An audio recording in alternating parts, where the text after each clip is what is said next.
Saudade, Lu. Ai, Nina, também. Também. Pronto, agora melhorou, agora eu tô vendo. Olha só, esse nosso programa aqui vai começar, né? Vamos fazer, pelo menos pra gente conversar, não é? Ah, eu acho. Muito Mesmo bom. que não saia Olha nada, só, a gente bate papo. eu tava, dá uma olhada na coisa. Eu tava procurando uma coisa para ler, sabe? Mas não deu tempo, porque acabei de gravar outro programa para o Paz e Bem, e aí não deu tempo de eu terminar de organizar, mas acho que vai ser meio assim, tudo meio assim, né? É conversa, nada muito estruturado. Eu não consegui sair da Carolina Maria de Jesus. Eu trouxe ela aqui também. Você está com o quarto de despejo? O quarto de despejo, é. Tô com ela aqui também. Aí, o que eu cheguei, né, é que essa cabana que eu estava idealizando não faz sentido para ela, né? Para ela é outro lugar. O sentido da cabana... Bem, o sentido da cabana eu trouxe o Bachelar. Mas aí eu fiquei... Opa! Gatinhos! Eu fiquei nessa procura, sabe? Casa, cabana. Então fui trazendo as referências. Na casa de julho e agosto da Lençol, um teto todo seu da Virginia Woolf. Aí eu estava procurando uma Adélia que eu sabia de cor e não sei mais. Aí esse um quarto todo seu, um quarto só seu, é um fragmento da Virgínia. E aí tem uma coisinha aqui de um autor que não tem nada a ver com nada, sabe? Chama Mário Dionísio. Eu morei na cidade dele, lá em Portugal. E aí tem um parágrafo, que esse que eu vou querer ler. Aí eu trouxe, A Caverna, do Saramago. Uhum. Tem uma página incrível, só que Saramago para mim é difícil, porque quando eu leio, eu não estudo. E aí eu não marco. Tenho que mudar esse hábito. E aí eu trouxe também o Ângelo Gaiarsa, que ele tem uma definição de tenda, que eu já usei num outro programa, aquela tenda filosófica. Porque com as fotos que você mandou, eu fiquei meio assim, querendo. Muito bem. Trouxe também, só para encerrar aqui, aquela Mona Collet, que fala de casa, mas nem folhei. Só trouxe. Eu não cheguei nela. E trouxe um que chama A Morte é para os Outros. Que eu lembro que tinha uma coisa aqui, mas também é a mesma situação. Coisa que a gente lê como literatura, não tem marcação. E aí tenho que mudar esse hábito, porque não dá. E aí eu ia chegar na Clarice Lispector e não deu tempo. Já... Aquelas coisas de fazer na última hora. Sabe aonde eu cheguei, assim, mas muito por cima? Chama Cabana do Pai Tomás. E esse ali também é 1800 e alguma coisa. E aí lá essa cabana, ele também tá no lugar da crítica, né? Não como um lugar gostosinho, aconchegante. Ele tá como outro. Você acredita que a Cabana do Pai Tomás era uma literatura meio obrigatória? Eu não lembro nada dela, já passei por ela há mais de 50 anos, mas não lembro de nada. Eu nem passei por ela nunca. Aí eu não sei, eu estava fuçando e chegou a Cabana do Pai Tomás. Muito bem. Mas vamos começar? Vamos ver o que vai dar. Olha só. Então eu fiz uma capinha. Fiz uma capinha assim.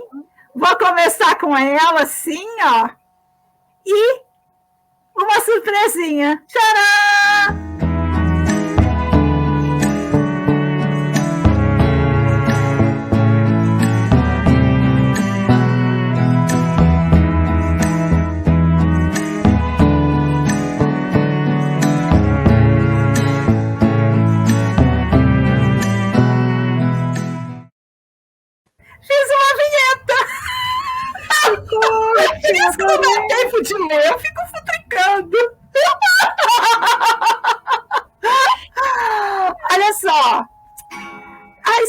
de falar. Não, a gente faz de novo. E aí, eu vou fazer uma pequena abertura, tá bom? Tá bom. Fazer uma pequena abertura. Mas eu vou te deixar aí, não vou fazer essa abertura, mas com a gente dentro do barco tá já. Tá bem? Tá bom.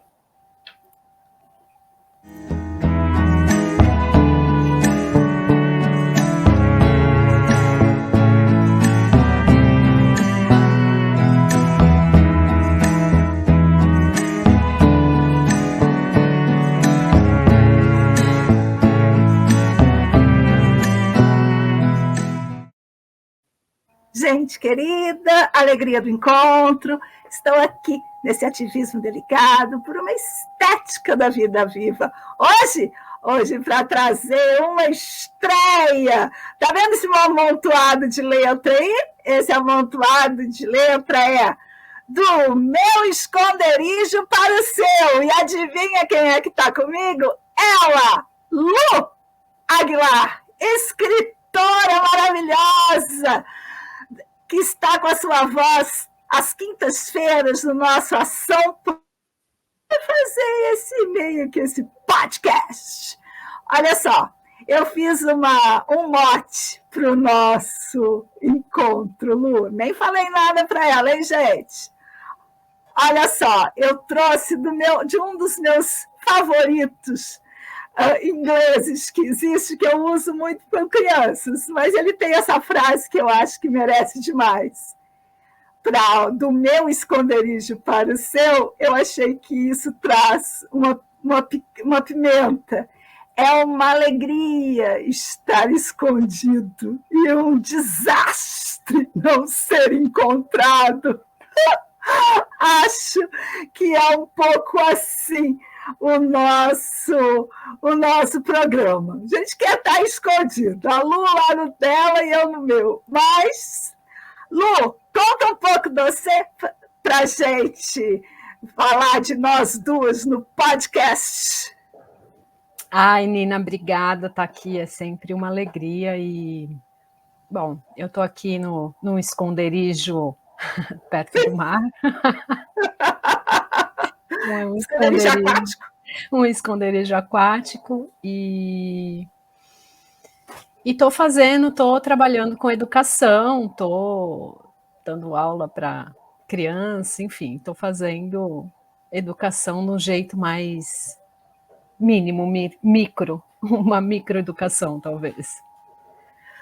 Muito bem. Olha só, o nosso primeiro programa tem título, gente, e o título é O Sentido da Cabana. Claro que isso é um fragmento de um capítulo da poética, cadê a poética? Da poética do espaço do Bachelard, que é o capítulo A Casa. É mais alguma coisa, esqueci. Eu tenho anotado.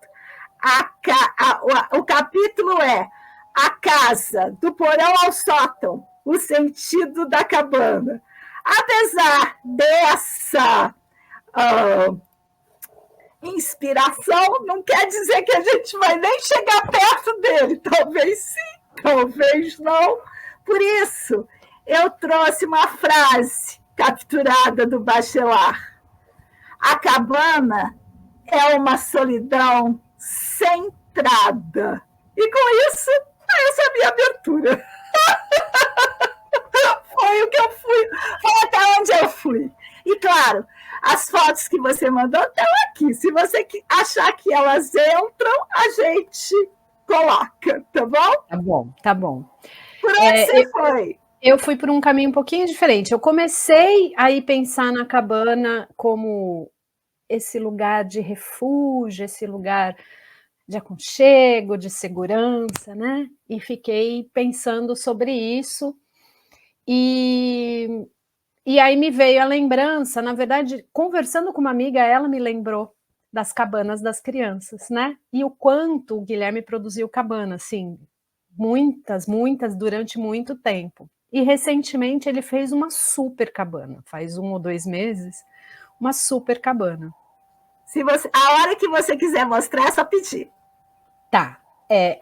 Pode mostrar agora, então, acho que para, né? Essa foi a primeira, então foi uma caixa de um eletrodoméstico que chegou. Aí tá o Guilherme e a minha sobrinha Luísa. E essa foi a primeira construção de uma cabana, que ele passou muito tempo nela.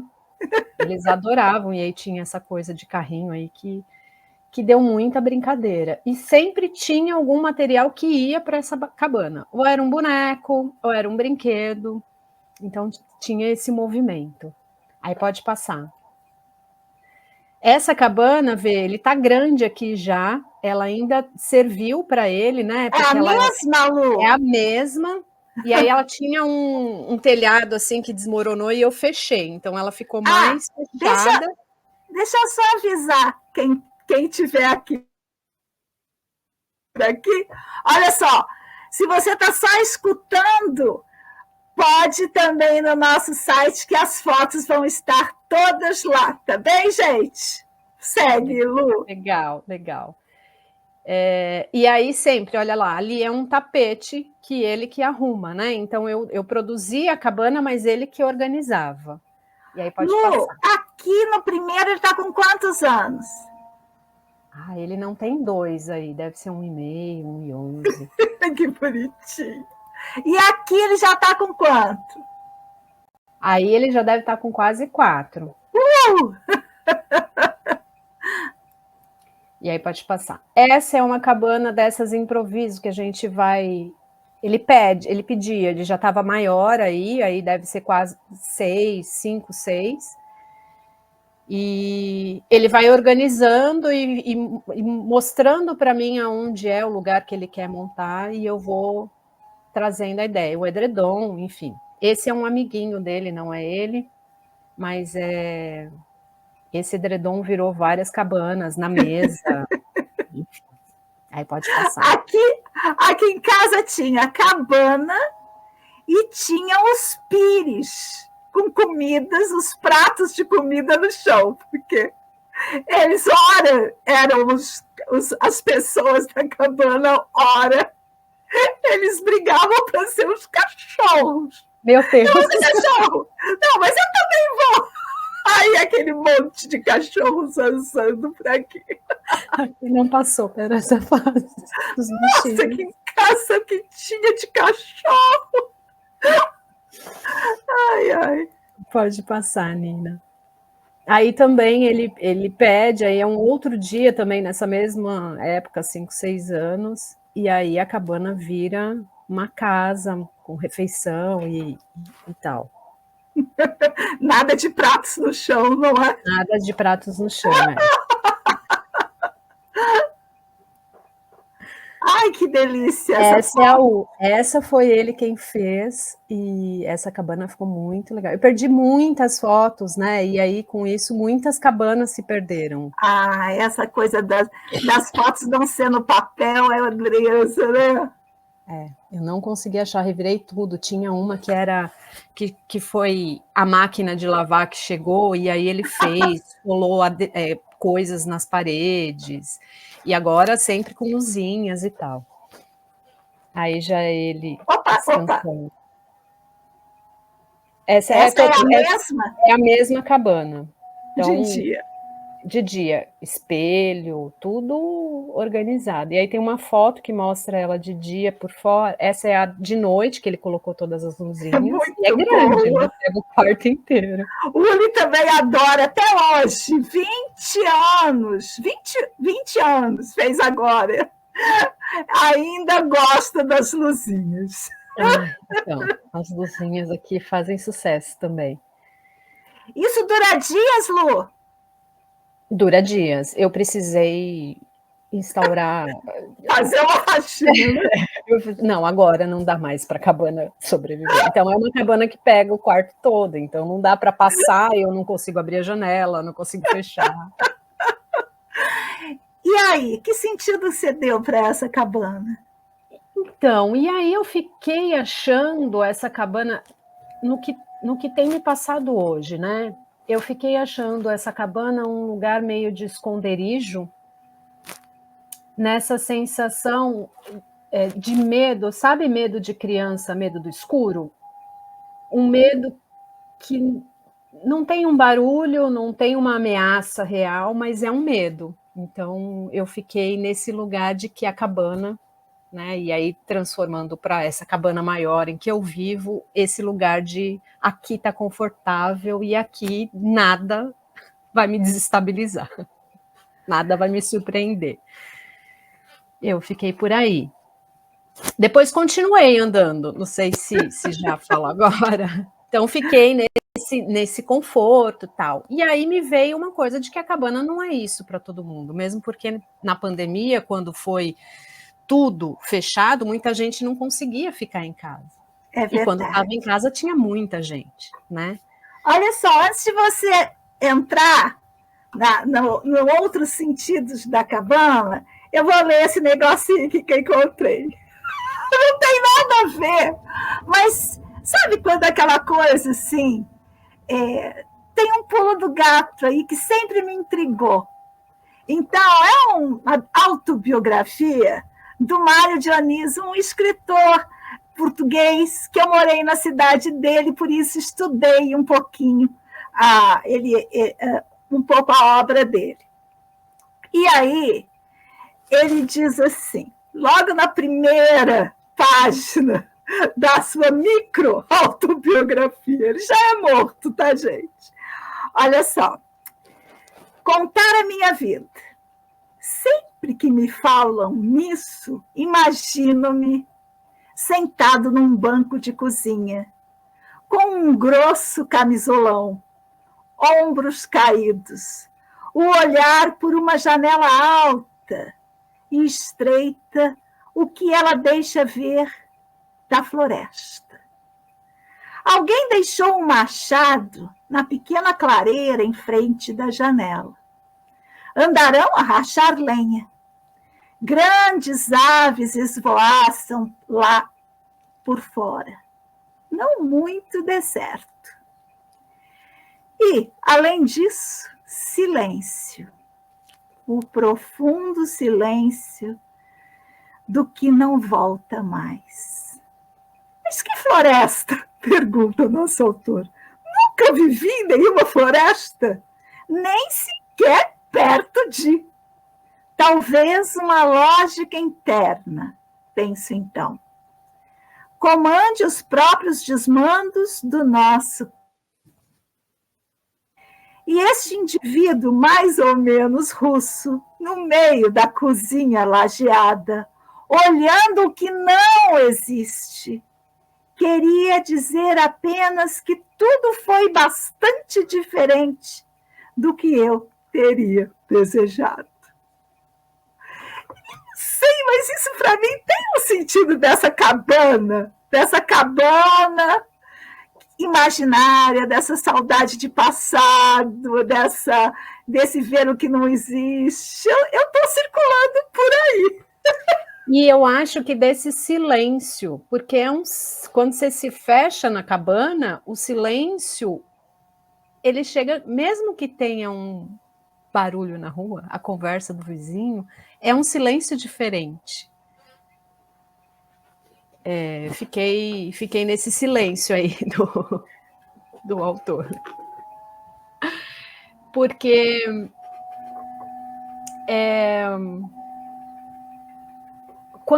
quando eu tenho a impressão que quando saio é uma tensão, mas não sei se uma tensão que me paralisa, mas são sentidos que ficam ligados, assim, que quando eu estou aqui não preciso deles, então eles silenciam, talvez. Não sei. Você sai de casa todos os dias, Lu? Todos os dias. E aí aquela volta para casa de cheguei. Milhões de coisas para fazer, mas tô aqui. Entendi. Todos os dias eu saio. E por onde mais você andou? Então, aí eu me lembrei que lá na pós de educação, lá aquela turma de 2019, eu fiz um texto. Era um texto sobre o banheiro. Não sei se eu leio, não sei. Lê, é bom. porque eu fiquei pensando muito nesse texto, porque ele reduz o espaço da casa, né? Para um espaço micro ainda, dentro da casa, mas micro. Pode falar. Você acha que essa cabana, ela é um segmento da casa ou é uma outra coisa? Eu acho que ela está nesse sentimento da casa, e quanto mais fechada, mais contida em espaço eu vou ficando, mais... eu ia falar segura, mas não sei se é segura, é mais confortável, mais tranquila eu me sinto. Eu peguei esses 2 livros, que são praticamente o mesmo, da Virginia Woolf. Esse chama Um Teto Todo Seu. E esse aqui, Um Quarto Só Seu. Eu ainda não parei para analisar, mas só olhando essas 2 edições, já tem aí um sentido, sabe? Eu tô ainda tateando, assim, com a mão mesmo, vendo o tamanho, vendo o formato. E essa cabana, quando você me trouxe as fotos, é produzir uma coisa só sua. Um quarto só seu, você disse que não podia entrar no quarto, não podia nem abrir a janela, é um quarto só seu, está interditado. A outra coisa é um teto, né? Porque essa cabana cria um teto só seu. Eu achei isso que podia... Ela dá ela contém o espaço, né? Ela diminui, mesmo que a cabana do Guilherme, que foi no quarto, era extensa, mas ela traz um teto mais baixo, um teto em que ele tem que andar curvado, então um sentido de proteção mais próxima só. E esse texto, eu lembro que quando eu estava pensando no chuveiro, eu estava pensando nessa coisa dos pensamentos que vêm quando eu entro para tomar banho. E só que parando para reler ele agora, que a gente começou a falar do sentido da cabana, me veio essa segurança de conseguir estar num espaço menor, e nesse espaço menor é que eu consegui ali, e aí tem um motivo, né? Consegui me sentir segura. No caso, era dar banho no Guilherme, que era um desafio enorme. Mas você tinha receio de dar banho nele quando ele era bebezinho? Ele chorava muito. Então, todos os banhos que eu tentei, ele chorou muito. E aí ele não chorava quando o pediatra dava banho com ele, no coeirinho, né? Todo amarrado. No balde.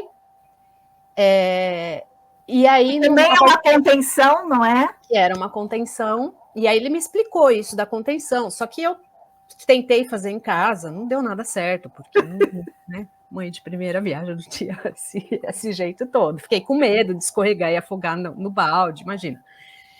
E no chuveiro foi o lugar que realmente eu consegui, olha, agora sim, ele tá no meu braço, no meu peito, encostado em mim, tem água caindo na cara dele, no rosto dele, na cabeça dele, mas ele tá tranquilo. E aí, a partir daí, ele passou a tomar banho assim. Tanto comigo quanto com o pai, que foi a única forma que o pai conseguiu dar banho nele também, porque também tinha medo. E você sabe que lá no Bachelard, aqui no Bachelard, ele começa esse capítulo dizendo justamente que essas coisas, quer ver a primeira frase? Ele diz assim, olha que interessante. Para um estudo fenomenológico dos valores de intimidade. E aí, isso que você trouxe agora tem muito a ver com esses valores da intimidade. Ele continua, do espaço interior.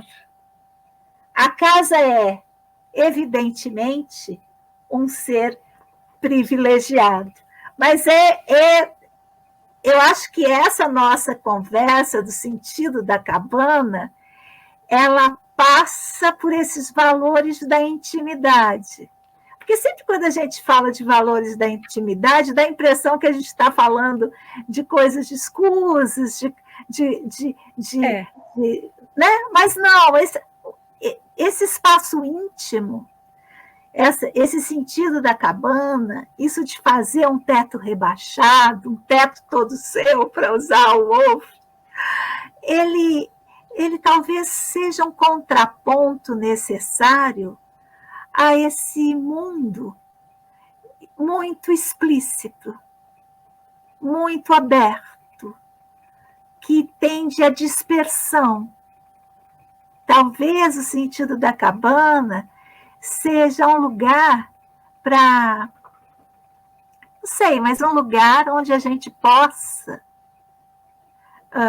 construir um interior de modo mais permanente, porque a gente é atravessado o tempo todo pelo exterior. Hoje em dia, o exterior ele nos invade. Sim. O tempo todo, porque ele está nas nossas mãos, não é? Na maioria das vezes. Sim. Não sei, fiquei pensando nisso quando você falava. E eu acho que essa intimidade de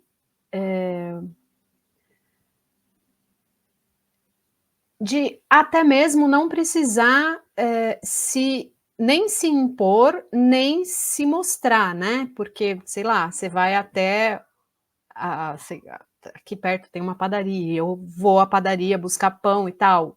Existe essa exposição de se eu tô com o cabelo preso direito ou solto e, né? Tem uma estética que a gente minimamente se apoia ao sair de casa. E estando em casa, tanto faz se você está descabelada ou não está descabelada, ou é um momento. Eu sinto como esse momento em que eu desligo alguma coisa, alguma preocupação de me colocar no mundo.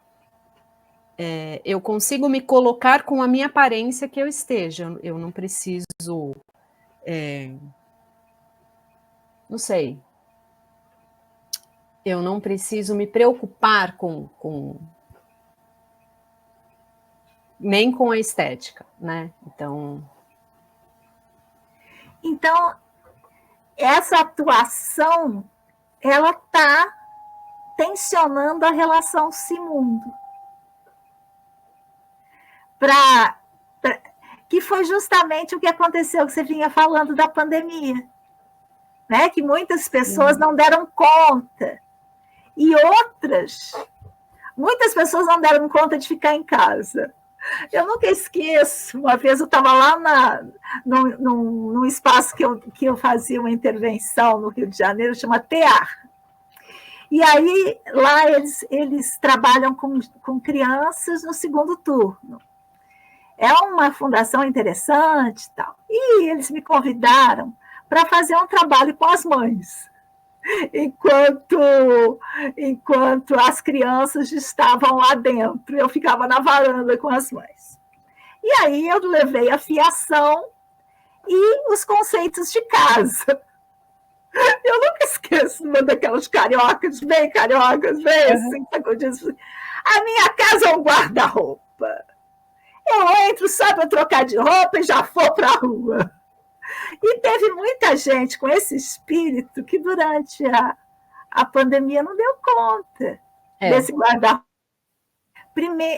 Primeiro porque tem esse afã da rua, né? Essa gostosura da rua. E talvez porque a casa também não ofereça os elementos de estadia. Sim. Porque tem muito isso também. Sim. Logo que eu comecei a trabalhar com ações sociais, uma tia do meu marido me deu uma lição que eu nunca esqueço. Eu queixei que eu mandava trabalhinho para elas fazerem em casa, e a coisa nunca voltava, não sei o que lá. E ela falou assim para mim: você já entrou na casa? Não tem guarda-roupa, é outra casa, é outro nível de casa. É tudo para você sentar numa cadeira. Primeiro que tem mais gente do que a casa comporta. Depois que tem menos espaço para sentar, para fazer coisas dentro de casa do que é possível. Para você sentar, você tem que tirar as roupas de cima da cadeira. Enfim, por isso que as pessoas ficam na rua. Sim. Ali na frente de casa, porque em casa não tem o espaço. Então a gente percorreu ali alguns, sim, que nem você estava falando da Carolina Maria de Jesus. Sim. Um pouco essa é a realidade dela. Mas. Porque eu fui procurar no quarto de despejo o que ela falava da casa. E ela está sempre entrando e saindo de casa. Ou ela está chegando, ou ela está saindo. Essas são as referências de casa dela. Ou está chegando alguém e está saindo alguém, né? Na sua maior parte, assim, da leitura é isso. Ela traz a casa como esse lugar de que ela fica quando ela está doente. Se ela está em casa, ela está doente, nos momentos. E aí vem o quarto de despejo. O quarto de despejo é aquele lugar onde as coisas são colocadas ou porque elas vão para o lixo, ou porque elas não servem mais, vão ser doadas, vão queimar, estão quebradas e tal.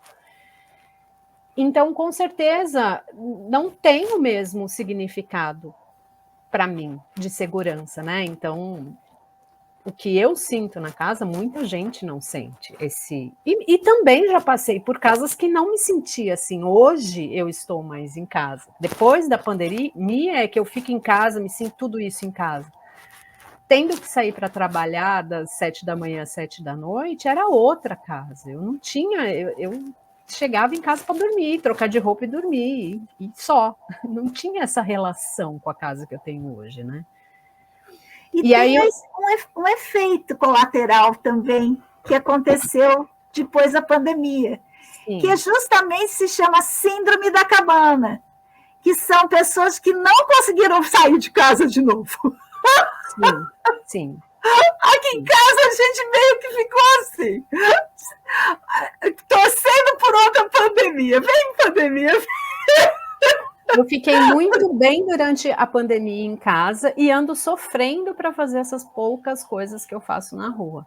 Normalmente para levar e buscar, ou tenho um trabalho 3 dias na escola, assim. Eu sofro com esse monte de gente. Então, eu acho que sim, é ainda, não sei se sequela ou conforto da pandemia. Eu queria trazer um trechinho, Nina, antes da gente continuar, que é da Carolina Maria de Jesus. Qual página? Eu peguei do livro digital, e ele está sem página. Que dia? Tem 27 de dezembro. Pode ler, eu vou achando aqui. Deve estar lá para o final. Aqui no PDF está 126. Então é assim, 27 de dezembro. Eu cansei de escrever. Adormeci. Despertei com uma voz chamando Dona Maria. Fiquei quieta, porque não sou Maria. A voz dizia: ela disse que mora no número 9. Levantei de mau humor e fui atender. Era o senhor Dario, um senhor que eu fiquei conhecendo na eleição.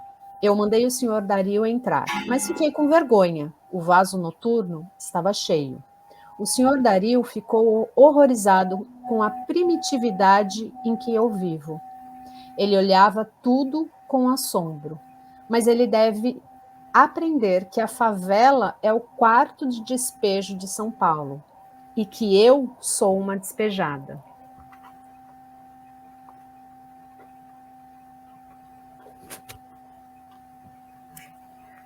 É impactado, né? É forte. Eu acho que... achei. Estava procurando a nossa imagem. Eu Aí eu acho. falei, gente, agora vou derivar a boneca aqui. A minha marcação. Aquela senhora que reside na Paulino Guimarães, número 308, deu uma boneca para a Vera. Nós íamos passando quando ela chamou a Vera e disse-lhe para esperar. A Vera disse-me, acho que vou ganhar uma boneca. Respondi, eu acho que vamos ganhar pão. Eu notava sua ansiedade e curiosidade de saber o que ia ganhar. A senhora saiu do interior da casa com a boneca.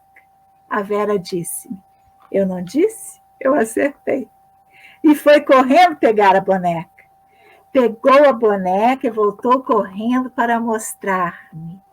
Ela agradeceu e disse que as meninas da favela iam ficar com inveja e que ela ia rezar todos os dias para a mulher ser feliz.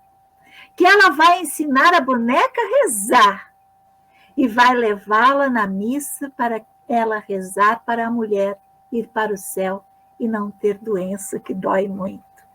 A prosa dela é... Nossa! Porque ela vai contando qualquer coisa e submerso no texto tem um outro discurso. Ela conta aqui. E lá dentro do texto dela, na intensidade mais aprofundada, tem uma narrativa outra. É impressionante o impacto. É muito difícil parar de ler, né? É muito difícil. É muito difícil. E aí eu tenho esse livro aqui, ó, chama Cinderela Negra, a saga de Carolina de Jesus, que traz toda o percurso dela, né? E aí os autores, eles estão falando dessa escrita dela, né? Que a gente acha que é só um diário e tal, mas que ela foi construindo isso até encontrar esse rapaz e conseguir mostrar para ele. E aí ele fala, o autor fala assim, que essa melhora, né? Primeiro melhorou sua prosa evitando as repetições e editou algumas passagens. Justamente porque ela usava muito da repetição, mas como estratégia, não como... Estilo. Exatamente, como estilo. E ela teve que brigar muito para o quarto de despejo não se tornasse outra coisa. Era aquilo que ela queria, né? Em algum momento teve que ceder, mas ela teve uma escrita e uma potência de ir lá e não, é assim, assim não vai e tal. Eu sempre tive a impressão de que era por acaso, eram papeizinhos que estavam escritos, né, como eu faço assim, em vários lugares, mas não é isso, ela construiu aquele quarto de despejo. Muito bem, querida. Estava no quarto de despejo. Olha só.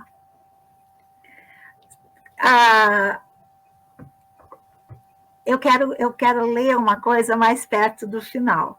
Então, se quiser trazer, eu separei uma coisa para a gente concluir esse sentido da cabana. Eu fiquei pensando muito essa cabana assim, que é do seguro, mas que a gente não pode, de certa forma, esquecer que existem cabanas bem violentas, para também não idealizar, né, essa segurança e trazer sempre esse... Olha, aqui funciona assim, consegui, nesse momento, estar numa cabana que é segura para mim, que me traz essa contenção que eu preciso, esse espaço, esse quarto todo meu, enfim. Acho que é isso. Uma vez eu escutei de um psiquiatra, de um psicólogo, sobre esse poder criativo que se aprimora na contenção. E que muitos cantores, compositores, escritores, e também outros empresários, pessoas de outras tarefas quando estão tomando banho por causa daquele contingenciamento, ativa o processo criativo. Eu acho que a cabana ela pode ser um esconderijo, ela pode ser um refúgio, ela pode ser um lugar. E, claro, a gente está falando da gente mesmo, de mais ninguém, não é? Ela pode ser um lugar que nos acomode, mas se a gente tiver condições de produzir conhecimento a partir desses esconderijos, pode ser uma boa estratégia. Eu fico pensando também que toda essa vida de rua, toda essa dissociação daquilo que a gente faz profissionalmente fora de casa, daquilo que a gente... Ele foi criado artificialmente por um sistema de exploração da nossa mão de obra criativa. Então, originalmente, a casa era tudo que... A cabana era tudo que tínhamos.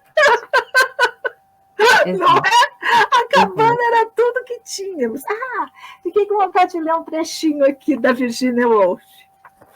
Tem a ver com a gente também, sabe? Eu acho.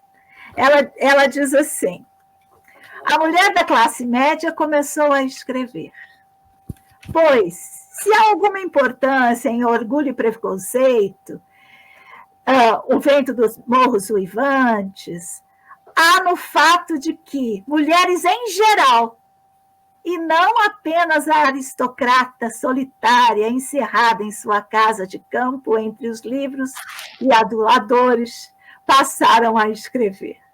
Acho que o sentido da cabana ela também nos permite esse lugar de criação, esse lugar de estar no lugar protegido nessa cabana, seja imaginária, seja real. Eu estou numa cabana meio que real. Mas que nos permite avançar também no processo criativo, no processo de escrita. Sim. Acho que esse é o lugar, sabe? Porque é a intimidade, né, Nina? O lugar da criação é na intimidade, né? A própria intimidade, eu acho. Não tem nada mais íntimo do que você sentar. E aí eu estava lembrando das costureiras, assim, que eu frequentei na minha adolescência. Era na casa delas, era um lugar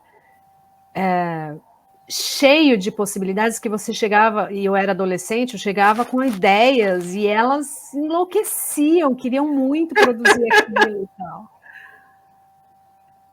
O lugar do testar, né? Testar novas receitas, enfim. Muito bem. Olha só, eu vou ler o último. É o livro do José Ângelo Gaiarsa, A Estátua e a Bailarina. Uma edição antiga, toda despirocada já, mas eu gosto muito, uso muito. E aí, quando eu vi as fotos das cabanas, lembrei das tendas que ele traz aqui. E eu queria encerrar a minha parte com isso, justamente para trazer uma plasticidade também para o sentido da cabana, para transformar esse sentido da cabana também num movimento, para não ficar uma cabana muito sedentária. E aí ele diz assim: no dicionário de raízes e cognatos da língua portuguesa, encontramos a raiz tente, que se estende, que se projeta, com as variantes tentes, tente, tente-se.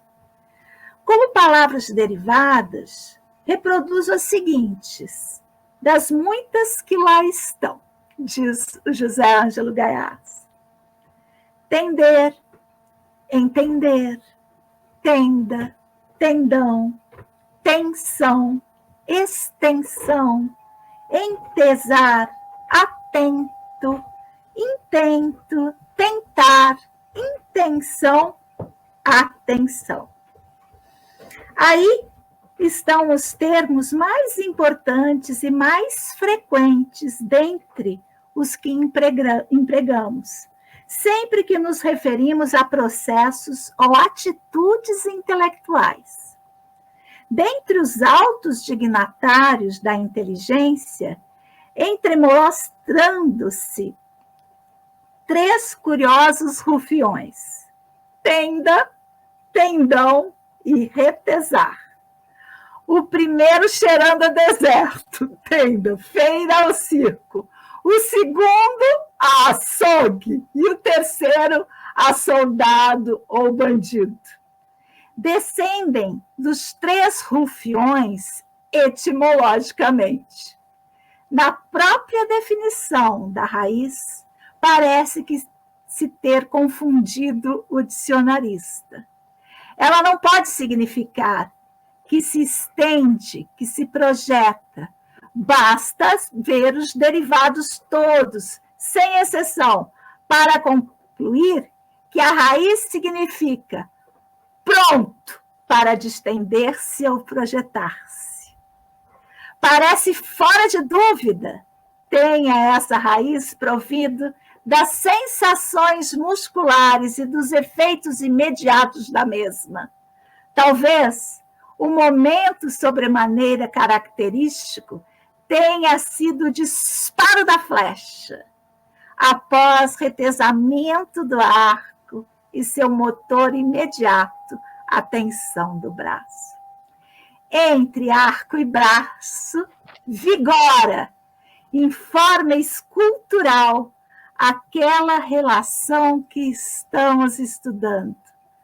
Projetar, sim, é o ato de jogar para frente com força. Tender, não. Tanto deve ter sido o arqueiro, a musa que o inspirou o termo, que se vê nele, eu vejo, diz o Gaiaça, algo mais do que estar teso. Vejo também o alvo. Tente, atenção organizada, é composição de forças, é aquilo que está pronto para agir ou para disparar no alvo. A tenda é bem o protomodelo do estar pronto e armado em um ato só. No caso, pronto para servir. É esse um dos poucos termos estáticos derivados dessa raiz essencialmente dinâmica. Mas um estático muito peculiar, porque sempre teso e só servindo enquanto teso.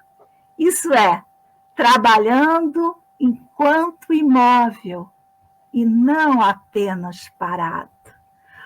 Como essa tenda esclarece a atitude que está atento, armado e pronto. Na minha configuração, esse sentido dessa cabana é o que nos permite também estar prontos à ação, atenta ao mundo, e não escondida, apesar de no esconderijo. Viajei um pouco demais. Eu acho. Apesar do esconderijo, da vontade, da minha vontade, no caso, de me esconder, mas não sei, eu fico pensando muito nas relações, né? E quando eu me coloco fora de casa, é que realmente eu entro em relação com o outro e, de certa forma, me desafio a estar fora do esconderijo, enfim, desse lugar que me enche de um novo ar para o dia seguinte. Muito bem. Olha só, vou colocar a nossa vinhetinha de fim, mas fica aí para a gente organizar o próximo episódio. Para quem esteve aqui com a gente, pensando sobre os diversos e múltiplos sentidos da cabeça, da cabana, sigamos juntos, pois assim somos mais fortes.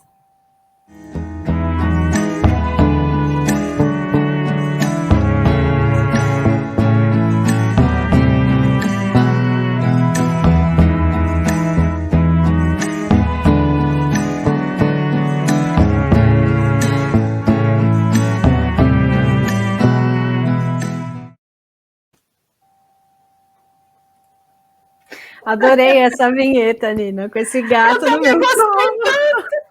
Você viu como eu coloquei um gatinho no seu Eu colo? vi, adorei o gatinho.